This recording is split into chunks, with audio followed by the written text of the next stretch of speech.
Shop एवं पशु कामुड़ा उपरे आधारित एही मॉड्यूल को आपनकु स्वागत। एही मॉड्यूल शेष हेबा परे आपण विषाक्त साप कामुड़ीबार संकेत एवं लक्षण चिन्हट करिपारिबे, साप कामुड़ीबार जटिलता को व्याख्या करिपारिबे, सापर एंटीवेनम रो किसम चिन्हट करिपारिबे, साप कामुड़ार प्राथमिक उपचार जानि पारिबे, अन्य प्रकार पशु कामुड़ा चिन्हट करिपारिबे, पशु कामुड़ा क्षतर जत्न नेबा पई पद्धति को व्याख्या करिपारिबे, पशु कामुड़ीबा ठारू बंचिबार उपाय जानि पारिबे एवं स्वेच्छासेवी मानकर भूमिका को व्याख्या करिपारिबे। आसंतु भारत रे साप काटिबा द्वारा मृत्युर कारण को बुझिबा।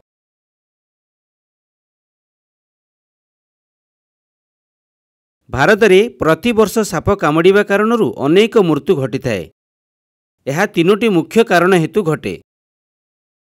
पर्याप्त चिकित्सा भित्तिभूमिर अभाव, समाज रे मिथ्या उपरे एक दृढ़ विश्वास एवं समाज रे तालीम प्राप्त डाक्तर किंबा लोकंकर अभाव।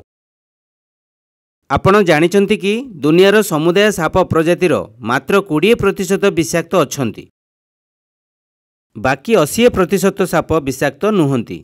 विषाक्त सापरे केवल 58 प्रजाति अंतर्भुक्त। सेथिमध्यरु केवल 4टी प्रजातिर साप लोकंको पाई विपदजनक अटे। सेगुड़िक हेउछि कोबरा, करेत, रसल वाइपर एवं सस्केल वाइपर। दुनिया रे साप कामुड़ारे मृत्युवरण करुथिबा लोकंको संख्या भारत रे अधिक। अधिकांश मृत्यु घटी थाए कारण पीड़ित माने ठीक समय डाक्तरखाना रे पहुंची पारंती नहीं। अधिकांश साप कामुड़ा मृत्यु को रोका जाई पारिबो।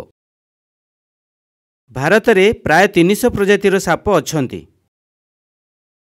सेमानंक मध्यरे 50टी प्रजाति विषधर अटंती। आसंतु भारत रे प्राय 10टी विपदजनक साप विषय रे जानिबा। से हेउचंती Russell viper, Indian krait, saw scaled viper, spectacled cobra, king cobra, hump nosed pit viper, Malabar pit viper, bamboo pit viper, Indian rock python एवं येलो लिप्ड सी करेत। वर्तमान आपण भारतर 10टी विपदजनक साप विषय रे जानिले। आसंतु विषाक्त साप कामुड़ार चिन्ह और लक्षण विषय रे जानिबा। देशर केतेक स्थान रे साप कामुड़ीबा एक साधारण कथा। आमे समस्त साप कामुड़ीबा को विषाक्त बोली भाबिबा उचित। साप कामुड़ार चिन्ह एवं लक्षण विलंबरे देखा जाई पारे। जदि रोगीर विष प्रति एलर्जी रिएक्शन थाए तेबे मृत्यु शीघ्र होई पारे। साप कामुड़ार विभिन्न चिन्ह एवं लक्षण विषय जानिबा पई प्रत्येक हॉटस्पॉट उपरे क्लिक करंतु।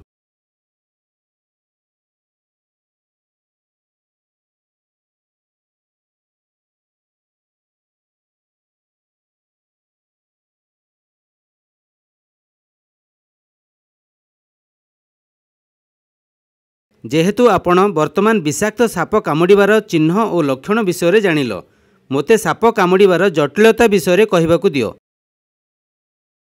साप कामुड़ीबा जटिलता विषय अधिक जानिबा पई प्रत्येक टैब उपरे ड्रैग करी बॉक्स रे ड्रॉप करंतु।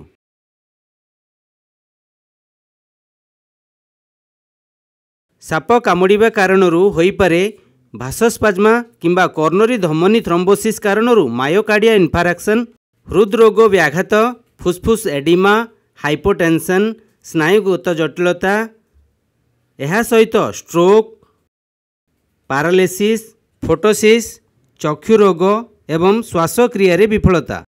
केतेक विषय एंटीकोएगुलेंट थाए एवं अतिरिक्त रक्तस्राव होई पारे, जहाँ ब्रेन हेमरेज द्वारा मृत्यु होई पारे। साप कामुड़ारे मृत्युवरण करुथिबा प्राय 20% लोक ब्रेन हेमरेज द्वारा घटी थाए। अन्यान्य विषाक्त पदार्थ हेउची प्रोकागुलांट, जहाँ अत्यधिक जमाट बांधिबा परे फाइब्रिनोजेंसन द्वारा रोगी को स्ट्रोक हेबार संभावना अधिक कराए।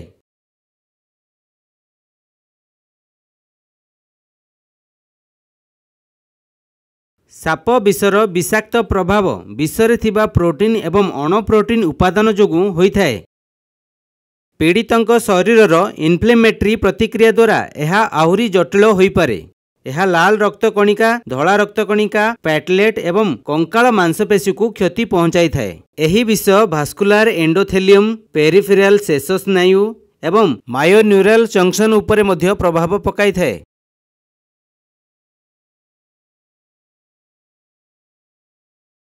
साप कामुडिबा कारणरू स्थानीय जटिलता सृष्टि करिपारे, जेपरी जंत्रणा, फुलिबा, विष स्प्रे कारणरू दृष्टिहीनता किंबा corneal ulcer, compartment syndrome, necrosis, gangrene, संक्रमण एवं क्रोनिक अल्सरेशन।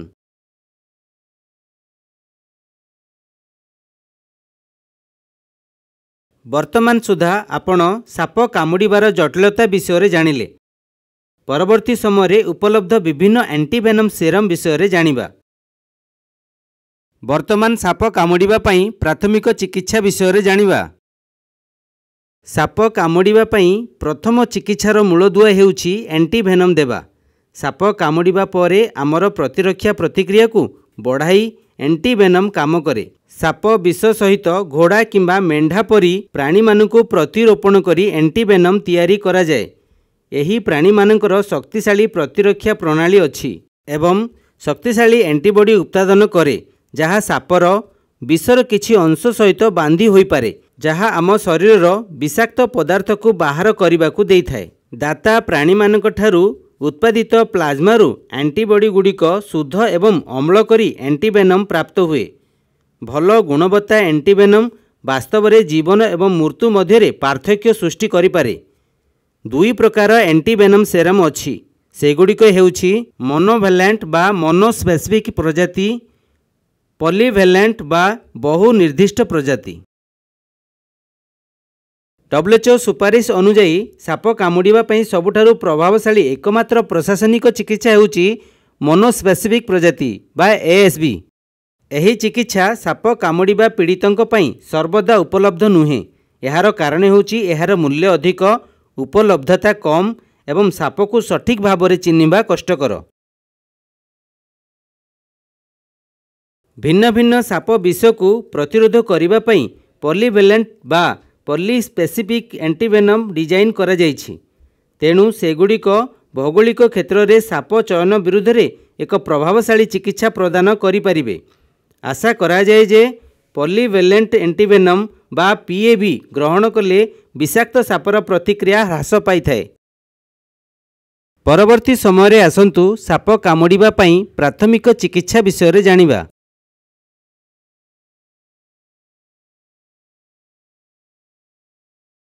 साप कामुडिबा क्षेत्र में यूनिवर्सल प्रिकॉशन व्यवहार करंतु एवं सीन को सेक्योर करंतु। रोगी को एक सुरक्षित स्थान को नियंतु एवं तांको आरामदायक पोजिशन रे रखंतु। कामुडिबा चिन्ह खोजंतु एवं पानी और साबुन रे सफा करंतु। प्रभावित अंग को रिंग, ब्रेसलेट किंबा कौनसी प्रतिबंधक पोशाक काढंतु। टर्निकेट व्यवहार करंतु नहीं। कामुडिबा स्थान चारिपाखरे काटंतु नहीं एवं क्षतरु विष बाहर करने को चेष्टा करंतु नहीं। शॉकर चिकित्सा करंतु एवं आवश्यक अनुजाई मौलिक जीवन सहायता प्रदान करंतु। रोगी को कौनसी खाद्य किंबा पानीय दियंतु नहीं। जदि संभव सापर प्रजाति को जानिबा पई चिन्हट करंतु। स्थानीय प्रोटोकॉल अनुजाई अम्लजान परिचालना करंतु एवं परिवहन समय रोगी को निरंतर नजर रखंतु। केवल एंटीवेनम विषाक्त साप कामुडिबा पई प्रतिकार भाव में काम करे। तीनोटी मानदंड उपरे आधार करी सेरम परिचालना करा जिबा उचित। सेगुड़िक हेउछि साप प्रजाति पई निर्दिष्टीकरण, उपयुक्त परिमाण एवं कम रु कम समय रे देबा उचित।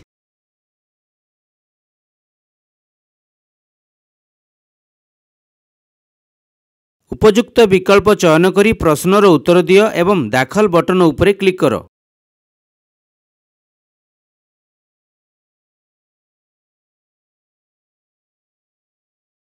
आसंतु पशु कामुडिबा विषय अधिक जानिबा। पशु कामुडिबा द्वारा चर्म रे फाटिबा, छिद्र हेबा किंबा छिड़ी जिबा परी क्षत सृष्टि हुए। पशु कामुडिबा द्वारा चर्म छिड़ी जाए, जहाँ आपनकु संक्रमणर विपद पकाई पारे। आसंतु वर्तमान पशु कामुडिबार कारण एवं लक्षण विषय जानिबा। अधिक जानिबा पई प्रत्येक टैब उपरे क्लिक करंतु।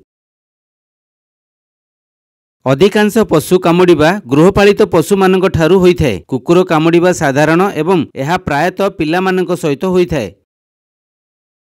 पिला मानकर मुह, मुंड किंबा बेकरे कामुडिबार संभावना अधिक थाए। बिलेई कामुडा घटना कम किंतु संक्रमण हेबार आशंका अधिक। बिलेईर दांत लंबा एवं तीक्ष्ण हेबारु यह गभीर क्षत सृष्टि करिपारे। अधिकांश पशु कामुडिबा बुला और हिंस्र पशु मानक द्वारा होइथाए, जेपरिक स्कंक्स, रेकुन, କୋକିଶିଆଳି ଏବଂ ବାଦୁଡ଼ି କାମୁଡ଼ିବା ଦ୍ୱାରା ଗଭୀର କ୍ଷତ ହୋଇଥାଏ, ଯାହା ସଂକ୍ରମିତ ହେବାର ସମ୍ଭାବନା ଅଧିକ। କେତେକ ପ୍ରାଣୀ ଭାଇରସରେ ସଂକ୍ରମିତ ହୋଇ ରେବିସ୍ର କାରଣ ହୋଇପାରନ୍ତି। ରେବିସ୍ ବିରଳ କିନ୍ତୁ ସାଂଘାତିକ ହୋଇପାରେ।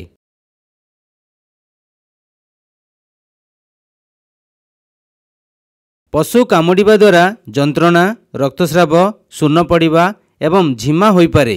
ଏହା ସହିତ ଚର୍ମରେ ବଡ଼ ଆକାରରେ କଟିବା, ରକ୍ତସ୍ରାବ ହେବା ବା ନ ହେବା, ଚର୍ମ ଘଷି ହେବା କିମ୍ବା ଚର୍ମର କଲର ବଦଳିବା, କ୍ରସ୍ ଇଞ୍ଜୁରି ଯାହା ଗୁରୁତର ଟିସ୍ୟୁ ଛିଣ୍ଡିବା ଏବଂ ଦାଗ ସୃଷ୍ଟି କରିପାରେ, ପଙ୍କ୍ଚର କ୍ଷତ ଏବଂ ଟେଣ୍ଡନ କିମ୍ବା ଗଣ୍ଠିରେ ଆଘାତ, ଯାହା ଆଘାତପ୍ରାପ୍ତ ଟିସ୍ୟୁର ଗତି ଏବଂ କାର୍ଯ୍ୟ ହରାଇଥାଏ।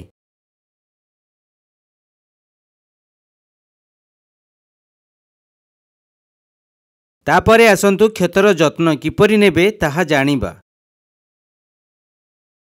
ସଂକ୍ରମଣ ହେବାର ଆଶଙ୍କା ଥିବାରୁ କାମୁଡ଼ିବାର 24 ଘଣ୍ଟା ମଧ୍ୟରେ ଆପଣ ଡାକ୍ତରଙ୍କ ସହ ଦେଖା ହେବା ଉଚିତ। ଯଦି ଆପଣ କାମୁଡ଼ିଥିବା ବ୍ୟକ୍ତିଙ୍କ ଯତ୍ନ ନେଉଛନ୍ତି, ବ୍ୟକ୍ତିଙ୍କୁ ସାନ୍ତ୍ୱନା ଏବଂ ଆଶ୍ୱାସନା ଦିଅନ୍ତୁ। ଚିକିତ୍ସା ପୂର୍ବରୁ ସାବୁନ ଏବଂ ପାଣିରେ ହାତକୁ ଭଲରେ ଧୋଇ ଦିଅନ୍ତୁ। ଯଦି କ୍ଷତ ରକ୍ତସ୍ରାବ ହେଉଛି, ଉପଲବ୍ଧ ହେଲେ ଲେଟେଷ୍ଟ ଗ୍ଲୋଭ୍ସ ପିନ୍ଧନ୍ତୁ। ପରେ ପୁଣି ଥରେ ହାତକୁ ଧୋଇ ଦିଅନ୍ତୁ। କ୍ଷତର ଯତ୍ନ ପାଇଁ ଏକ ସଫା ଶୁଖିଲା କପଡ଼ା ସହିତ ସିଧାସଳଖ ଚାପ ପ୍ରୟୋଗ କରି କ୍ଷତରୁ ରକ୍ତସ୍ରାବ ବନ୍ଦ କରନ୍ତୁ। ସାବୁନ ଏବଂ ଚାଲୁଥିବା ଗରମ ପାଣି ବ୍ୟବହାର କରି କଟା ସ୍ଥାନକୁ 3 ରୁ 5 ମିନିଟ୍ ପର୍ଯ୍ୟନ୍ତ ଧୋଇ ଦିଅନ୍ତୁ। କ୍ଷତରେ ଆଣ୍ଟିବ୍ୟାକ୍ଟେରିଆଲ ମଲମ ଲଗାନ୍ତୁ। ଏହା ସଂକ୍ରମଣର ଆଶଙ୍କା ହ୍ରାସ କରିବାରେ ସାହାଯ୍ୟ କରିଥାଏ। ଏବଂ ଏକ ଶୁଖିଲା ଷ୍ଟେରାଇଲ୍ ବ୍ୟାଣ୍ଡେଜ୍ ବ୍ୟବହାର କରନ୍ତୁ। ଯଦି କାମୁଡ଼ା ବେକ, ମୁଣ୍ଡ, ମୁହଁ, ହାତ, ଆଙ୍ଗୁଠି କିମ୍ବା ପାଦରେ ଥାଏ, ତୁରନ୍ତ ଡାକ୍ତରଙ୍କ ପାଖକୁ ନେଇଯାଆନ୍ତୁ। ଯଦି ଗଭୀର କ୍ଷତ ଥାଏ, ଆପଣଙ୍କୁ ସିଲେଇ ଆବଶ୍ୟକ ହୋଇପାରେ। ଆପଣ ଟିଟାନସ୍ ଟିକା 5 ବର୍ଷ ମଧ୍ୟରେ ନେଇନାହଁ, ତେବେ ଡାକ୍ତର ଆପଣଙ୍କୁ ଏକ ଟିଟାନସ୍ ଟିକା ଦେଇପାରନ୍ତି। ଆପଣଙ୍କୁ ଆଣ୍ଟିବାୟୋଟିକ୍ ମଧ୍ୟ ନେବାକୁ ପଡ଼ିପାରେ। ଯଦି ସଂକ୍ରମଣ ବ୍ୟାପିଛି, ଆଣ୍ଟିବାୟୋଟିକ୍ ଭେନ୍ ଦ୍ୱାରା ଦିଆଯାଇପାରେ। ଯଦି କ୍ଷତ ଅତ୍ୟଧିକ ଥାଏ, ତେବେ କ୍ଷତର ନିରାକରଣ ପାଇଁ ଆପଣଙ୍କୁ ଅସ୍ତ୍ରୋପଚାର ଆବଶ୍ୟକ ହୋଇପାରେ। ଜଙ୍ଗଲୀ ଜନ୍ତୁ ଏବଂ ଅଜ୍ଞାତ ଗୃହପାଳିତ ପଶୁମାନଙ୍କରେ ରେବିସ୍ ଥାଇପାରେ। ଯଦି ଆପଣଙ୍କୁ ଏକ ଜଙ୍ଗଲୀ କିମ୍ବା ବୁଲା ପ୍ରାଣୀ କାମୁଡ଼ିଛି, ତୁରନ୍ତ ଡାକ୍ତରଙ୍କ ସହିତ ଯୋଗାଯୋଗ କରନ୍ତୁ। ଯଦି କ୍ଷତ ଚର୍ମକୁ ଭେଦ କରେ, ତେବେ 24 ଘଣ୍ଟା ମଧ୍ୟରେ ଡାକ୍ତରଙ୍କ ସହ ପରାମର୍ଶ କରନ୍ତୁ। ଜରୁରୀକାଳୀନ ସେବା କିମ୍ବା ଡାକ୍ତରଙ୍କ ପାଖକୁ ଯାଆନ୍ତୁ ଯଦି କ୍ଷତରେ ଫୁଲିବା, ରଙ୍ଗ ପଡ଼ିବା କିମ୍ବା ପୁଜ ବାହାରିଲେ। କ୍ଷତ ମୁଣ୍ଡ, ମୁହଁ, ବେକ, ହାତ ଓ ପାଦରେ ହେଲେ। କ୍ଷତ ଗଭୀର ଏବଂ ବଡ଼ ଆକାରରେ ହେଲେ। କ୍ଷତରେ ମାଂସପେଶୀ କିମ୍ବା ହାଡ଼ ଦେଖାଗଲେ। କ୍ଷତରେ ସିଲେଇ ଆବଶ୍ୟକ କି ନୁହଁ ଯଦି ଆପଣ ନିଶ୍ଚିତ ନୁହନ୍ତି। କିଛି ମିନିଟ୍ ପରେ ରକ୍ତସ୍ରାବ ବନ୍ଦ ନ ହେଲେ, ପ୍ରବଳ ରକ୍ତସ୍ରାବ ପାଇଁ 112 କିମ୍ବା ସ୍ଥାନୀୟ ଜରୁରୀକାଳୀନ ନମ୍ବରକୁ କଲ୍ କରନ୍ତୁ। ଯଦି 5 ବର୍ଷ ମଧ୍ୟରେ ଟିଟାନସ୍ ଟିକାକରଣ ହୋଇନାହିଁ, ହସ୍ପିଟାଲ ଯିବା ଉଚିତ। ପଶୁ କାମୁଡ଼ିବା ଦ୍ୱାରା ରେବିସ୍ ସାଂଘାତିକ ହୋଇପାରେ। କୁକୁରର ରୂପକୁ ମନେ ରଖ, ଡାକ୍ତରୀ ଚିକିତ୍ସା କର ଏବଂ କୁକୁରର କ୍ଷତି କରିବା ଆବଶ୍ୟକ ନାହିଁ। ବାର୍ଷିକ କୁକୁର ଟିକାକରଣ ବିଷୟରେ ସଚେତନତା ବିସ୍ତାର କରନ୍ତୁ। ଅଧିକାଂଶ ପଶୁ କାମୁଡ଼ା ସଂକ୍ରମଣ କିମ୍ବା ଟିସ୍ୟୁ ସମସ୍ୟା ବିନା ଭଲ ହୋଇଯାଏ। କେତେକ କ୍ଷତ ସଫା କରିବା କିମ୍ବା ବନ୍ଦ କରିବା ପାଇଁ ଅସ୍ତ୍ରୋପଚାର ଆବଶ୍ୟକ ହୋଇପାରେ। ବେଳେବେଳେ ଛୋଟ ଛୋଟ କ୍ଷତ ମଧ୍ୟ ସିଲେଇ ଆବଶ୍ୟକ କରିପାରନ୍ତି। ଗଭୀର କିମ୍ବା ବ୍ୟାପକ କାମୁଡ଼ିବା ଦ୍ୱାରା ଗୁରୁତର କ୍ଷତ ହୋଇପାରେ। ଶୀଘ୍ର ବିସ୍ତାର କରୁଥିବା ସଂକ୍ରମଣ ଏବଂ ଟେଣ୍ଡନ କିମ୍ବା ଗଣ୍ଠି କ୍ଷତ ପାଇଁ ଜଟିଳତା ହୋଇପାରେ। ଦୁର୍ବଳ ପ୍ରତିରକ୍ଷା ପ୍ରଣାଳୀ, ମଧୁମେହ କିମ୍ବା ଧମନୀ ରୋଗରେ ଆକ୍ରାନ୍ତ ବ୍ୟକ୍ତିଙ୍କର ସଂକ୍ରମଣ ହେବାର ଆଶଙ୍କା ଅଧିକ ଥାଏ, କାରଣ ଏହା ଭଲ ଥିବା ବ୍ୟକ୍ତିଙ୍କର କାମୁଡ଼ିବା ପରେ ରେବିସ୍ ଆକ୍ରାନ୍ତରୁ ରୋଗକୁ ରୋକିଥାଏ। ଆସନ୍ତୁ ବର୍ତ୍ତମାନ ପରିସ୍ଥିତି ବିଷୟରେ ଜାଣିବା, ଯେତେବେଳେ ଆମକୁ ପଶୁ ନିୟନ୍ତ୍ରଣ କରିବା ପାଇଁ ପୌରପାଳିକା କିମ୍ବା ନିଗମକୁ ଡାକିବା ଆବଶ୍ୟକ। ଯଦି ଆପଣଙ୍କୁ କାମୁଡ଼ିଛି, ତେବେ ପଶୁ ନିୟନ୍ତ୍ରଣ କିମ୍ବା ସ୍ଥାନୀୟ ପୁଲିସକୁ ଡାକିବା ଉଚିତ। ଏକ ପଶୁ ଯାହା ଅଜବ ଆଚରଣ କରେ, ଏକ ଅଜ୍ଞାତ ଗୃହପାଳିତ ପଶୁ କିମ୍ବା ଗୃହପାଳିତ ପଶୁ ଯାହା ରେବିସ୍ ପାଇଁ ଟିକା ଦିଆଯାଇ ନାହିଁ, ବୁଲା ପ୍ରାଣୀ କିମ୍ବା ବନ୍ୟପ୍ରାଣୀ ପାଇଁ। ପଶୁଟି କିପରି ଦେଖାଯାଏ ଏବଂ କେଉଁଠାରେ ଅଛି ସେମାନଙ୍କୁ କୁହ। ପଶୁଟି ଧରାଯିବା ଆବଶ୍ୟକ କିମ୍ବା ଅଲଗା କରିବା ଆବଶ୍ୟକ କି ନାହିଁ ତାହା ସେମାନେ ସ୍ଥିର କରିବେ। परवर्ती समय आसंतु जानिबा पशु कामुड़िबाकू किपरि रोका जाई परिबो। पशु कामुड़ारू रक्षा पाइबा पई पिलामानंकु अजब पशुमानंक निकटकू न जिबाकू शिखांतु। पशुमानंकु उत्साहित किंबा थट्टा करो नाही। अजब किंबा आक्रमणात्मक कार्य करुथिबा कौनसी प्राणी निकटकू जाआंतु नाही। एथिरे रेबिस थाइपारे एवं निजे एक पशु धरिबाकू चेष्टा करंतु नाही। कुकुर कामुड़ाकू किपरि रोका जाई परिबो आसंतु जानिबा। कुकुर माने आपणकर सर्वोत्तम बंधु होई पारंती, तथापि जेतेबेले सेमाने क्रोधित किंबा भयभीत हुअंती सेमाने कामुड़ी पारंती। कुकुर मानंको कामुड़िबा ठारू रक्षा पाइबा पई आसंतु दायित्वबोधक एवं निरापदरे एकाठी रहिबाकू शिखिबा। कुकुर कामुड़िबाकू किपरि रोका जाई परिबो ताहा जानिबा पई प्रत्येक आइकन उपरे क्रसरकू टाणंतु।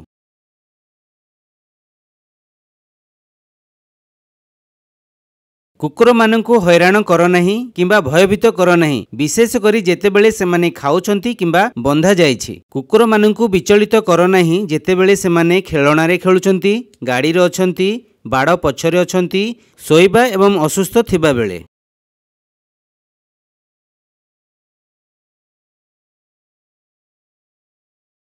कुकुर माने क्रोधित किंबा भयभीत हेले दूर रुहंतु। कुकुर माने क्रोधित हेले दांत देखांती। जेतेबेले सेमाने भयभीत हुअंती सेमाने गोड़ मध्यरे लांज रखी पलाइबाकू चेष्टा करंती।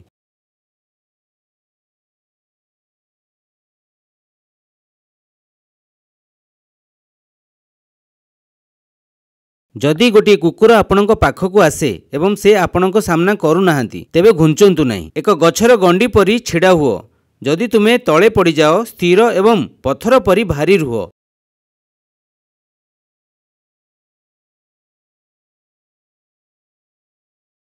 कुकुर मानंक पाखकू धीरे धीरे एवं शांत भावरे जाओ। कुकुर को छुईबा पूर्वरु कुकुरर मालिक, आपणकर पितामाता किंबा अभिभावक ठारू अनुमति नियंतु। कुकुर को छुईबा पूर्वरु आपणक हाथ को कुकुर को सुंघिबाकू दियो। आपण कुकुर को हाथ लगाइबा बेले प्रथमे एहार पिठी को हाथ लगाओ। जदि कुकुर कामुड़े तुरंत पदक्षेप नियो। क्षत को साबुन पानी रे धोई प्राथमिक चिकित्सा केंद्र खोजंतु। आपणकर परिवार सांगमानंकु कहिबाकू भूलंतु नहीं जे आपणंकु कुकुर कामुड़िछि। कुकुरटी कामुड़िबा बेले एहा केउ कुकुर एवं आपण केउठारे थिले सेमानंकु कुह।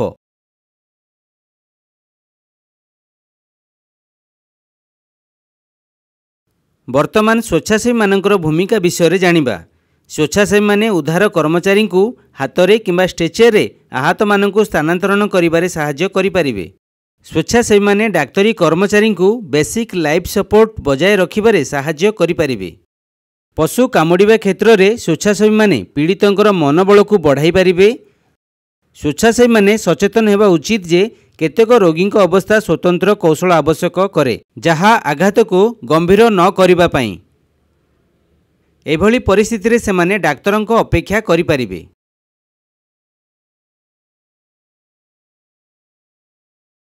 मॉड्यूल रे आलोचना होइथिबा मुख्य विषय गुड़िक हेउछि चिकित्सा भित्तिभूमिर अभाव एवं पुराणा मानसिकता हेतु भारत में साप कामुड़िबार मृत्युहार अधिक। केवल 4 प्रजातिर साप मनुष्य पई विपज्जनक, यथा कोब्रा, करेत, रसुल वाइपर एवं सस्केल वाइपर।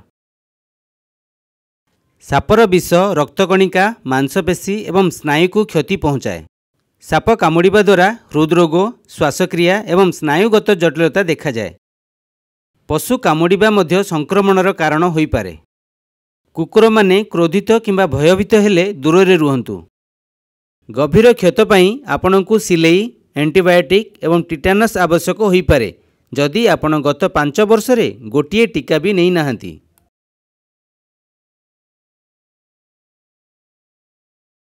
वर्तमान एही विषय रे आपण केते बुझिले जांच करिवार समय आसीछि। एहा एक मूल्यांकन अभ्यास।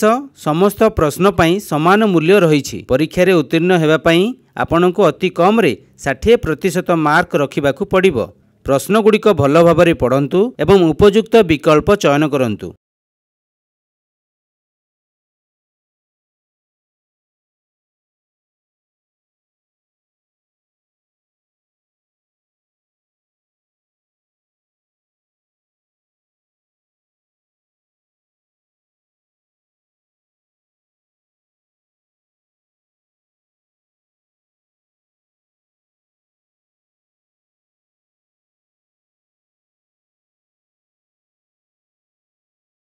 ଅଭିନନ୍ଦନ।